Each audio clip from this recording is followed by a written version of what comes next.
முன்னால அல்லாஹ் கேட்கிறான், நீங்க ஏன் பொறாமப்படுறீங்க?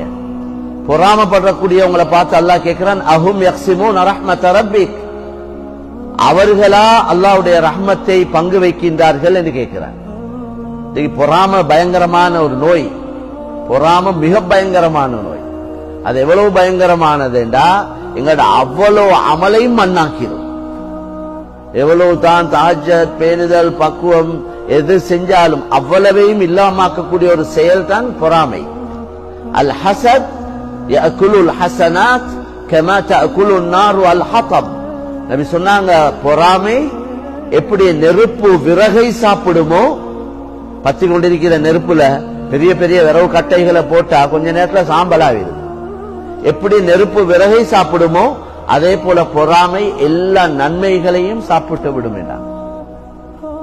இன்னும் சொன்னாங்க, அல் ஹசத் கசுதாஇல் ஹதீத் லா யத்ருகு ஹத்தா யஅகுலஹு.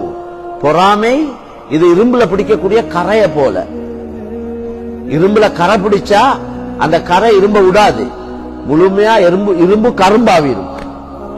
அட்ரஸே இல்லை இரும்புட. எவ்வளவு பெரிய கட்டடங்கள் எல்லாம் அதுல தான் தங்கிருக்கு.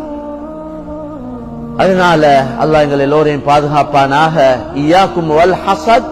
நபி சொன்னாங்க, நான் உங்களுக்கு பொறாமையை எச்சரிக்கை செய்கிறேன். எனவே